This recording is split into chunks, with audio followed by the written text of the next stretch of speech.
ఆంధ్రప్రదేశ్ ముఖ్యమంత్రి శ్రీ నారా చంద్రబాబు నాయుడు రాష్ట్ర వ్యవసాయ విధానంపై చేసిన కీలక వ్యాఖ్యలు ఇప్పుడు రైతాంగంలో, రాజకీయ వర్గాల్లో చర్చనీయాంశంగా మారాయి.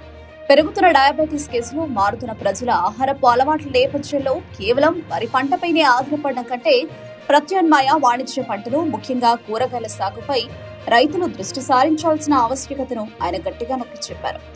చంద్రబాబు మాట్లాడుతూ, పండించే ధాన్యం తినేవాళ్లు లేరు, రాష్ట్రంలో నీటి వనరులు పుష్కలంగా ఉన్నాయని, అయితే కేవలం ఆ కారణంగానే వరి పండించడం సరికాదని సీఎం అభిప్రాయపడ్డారు. ధాన్యాన్ని వినియోగించే వారి సంఖ్య క్రమంగా తగ్గుతోందని ఆయన ఆవేదన వ్యక్తం చేశారు. ఎందుకంటే అందరికీ డయాబెటీస్ వచ్చింది. ప్రజలు బియ్యాన్ని తీసుకోవడం తగ్గించడానికి ప్రధాన కారణం విస్తృతమవుతున్న డయాబెటీస్ సమస్యనని ఆయన సూచించారు. షుగర్ వచ్చినోడో బియ్యం తినడు అంటూ మధుమేహం ప్రభావం ఆహారపు అలవాట్లపై ఎంత ఉందో వివరించారు. ప్రజలు ఏవి తింటారో మనం అవే పండించాలి. రైతులు మార్కెట్ డిమాండ్ను, ప్రజారోగ్య అవసరాలను దృష్టిలో ఉంచుకుని పంటల ఎంపిక చేసుకోవాలని చంద్రబాబు స్పష్టం చేశారు. వరి సాగును తగ్గించి కూరగాయలు, పండ్లు, పప్పు ధాన్యాలు వంటి వాణిజ్య పంటలకు ప్రాధాన్యత ఇవ్వాలని సూచించారు.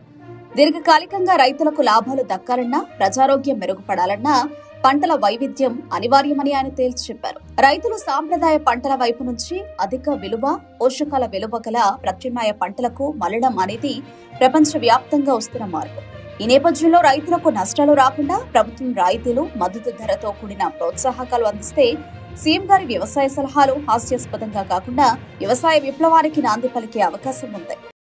ఏదో నీళ్లున్నాయని అందరూ వరి పంటేస్తే మీరు పండించిన ధాన్యం తినేవాళ్ళు ఎవరు లేరు.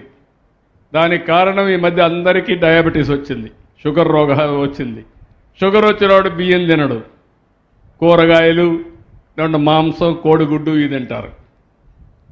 ప్రజలు దానికోసం కూడా, అది కూడా చెప్తున్నాను, ప్రజలు ఎలాంటి తిండి తింటారో దాన్ని మనం ఉత్పత్తి చేయాలి. రైతులు వాళ్ళని మనం ఫోర్స్ చేయలేము.